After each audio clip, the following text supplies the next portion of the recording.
सन 1949 जब चाइना ने एक नया कम्युनिस्ट चाइना कायम किया था, जिसे पीपल्स रिपब्लिक ऑफ चाइना कहा जाता है, कोई भी उसकी मदद नहीं कर रहा था। बहुत से मुल्क फौरन चाइना को तस्लीम करने से हिचकिचा रहे थे, क्योंकि उन्हें डर था कि वो कहीं अमेरिका की नाराजगी का शिकार न बन जाएं। और जब उसके साथ कोई भी नहीं खड़ा था, और उस टाइम पाकिस्तान ने आगे बढ़कर चाइना को तस्लीम किया। 1965 में पाकिस्तान और इंडिया की जंग हुई। जंग हमेशा दोस्तों का असल इम्तिहान होती है। उस टाइम चाइना मुश्किल के वक्त साथ खड़ा नजर आया, और फिर उनकी दोस्ती इतनी गहरी हो गई, आज उन्हें आयरन ब्रदर्स भी कहा जाता है।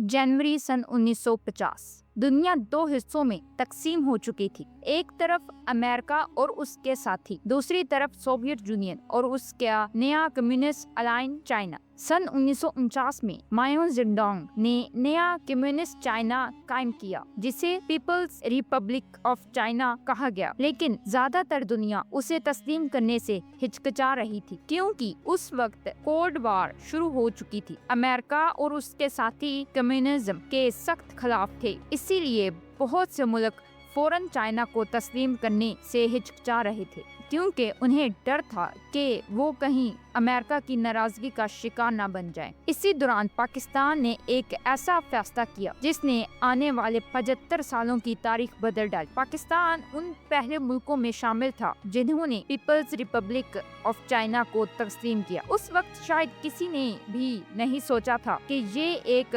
मामूली सफारती कदम नहीं था, बल्कि एशिया की सबसे मजबूत स्ट्रेटेजिक पार्टनरशिप में से एक की बुनियाद बनने वाला था। 21 मई सन 1951 दोनों मुल्कों ने सरकारी सफारती ताल्लुकात कायम की, लेकिन दोस्ती सिर्फ कागजों पर साइन करने से नहीं बनती। इसके लिए दोनों मुल्कों का एक दूसरे पर भरोसा बहुत जरूरी होता है। फिर आया सन 1962। हिमालय की बर्फीली चोटियों पर चाइना और इंडिया के दरमियान जंग शुरू हो गई। पूरा इंटरनेशनल सिस्टम प्रेशर डाल रहा था कि हर मुल्क किसी एक साइड का इंतखाब करे, लेकिन पाकिस्तान ने एक निस्बतन एहतियात भरी पॉलिसी अपनाई। पाकिस्तान खामोश रहा। ये खामोश डिप्लोमेसी बीजिंग के लिए एक अहम सिग्नल बनी। चाइना ने महसूस किया कि पाकिस्तान मुकम्मल मुखालफत की सियासत का हिस्सा नहीं बनना चाहता, और फिर 2 मार्च सन 1963 बीजिंग के एक कमरे में पाकिस्तान फॉरेन मिनिस्टर जुल्फकार अली भुट्टो और चाइना के फॉरेन मिनिस्टर चेन यी एक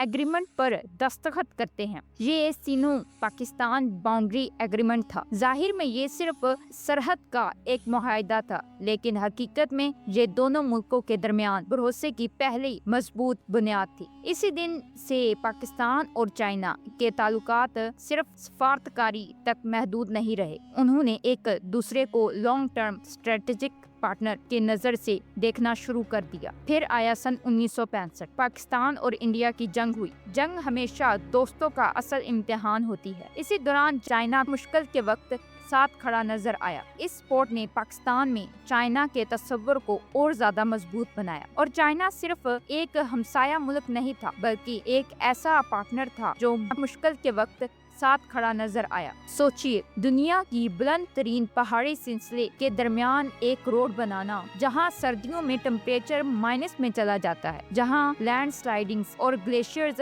हर साल इंजीनियरिंग को चैलेंज करते हैं। फिर भी पाकिस्तान और चाइना ने मिलकर वो कर डाला जिसे कहते हैं कराक्रम हाईवे। इसे अक्सर 8 वंडर ऑफ द वर्ल्ड भी कहा जाता है। ये सिर्फ एक हाईवे नहीं था, ये दो मुल्कों के दरमियान भरोसे, तजारत और स्ट्रेटेजिक कनेक्टिविटी की निशानी बन गया। पहाड़ों को चीर कर बनाई गई ये सड़क असल में दो कौमों को और ज्यादा करीब ले आई। लेकिन पाकिस्तान और चाइना के पार्टनरशिप सिर्फ जमीन तक महदूद नहीं रही, अब नजर आसमान पर है। पाकिस्तान के एस्ट्रोनॉट मोहम्मद ज़ीशान अली और खुर्रम दाऊद चाइना के ह्यूमन स्पेस प्रोग्राम के जरिए ट्रेनिंग हासिल कर रहे हैं, ताकि मुस्तकबिल में चाइनीज स्पेस स्टेशन के मिशन का हिस्सा बन सके। सोचिए, सन 1950 में शुरू شروع ہونے والا ایک ڈپلومیٹک ملاقات، 1963 کا ٹرسٹ، 1965 کا ساتھ، پھر کراکرم ہائی وے اور آج سفر ستاروں کی طرف۔ یہ کہانی صرف دو ملکوں کی دوستی کی نہیں ہے، یہ کہانی ہے اس بھروسے کی جو وقت کے ساتھ اور مضبوط ہوتا گیا۔ اسی لیے آج پاکستان اور چائنا کو اکثر ایک ہی نام سے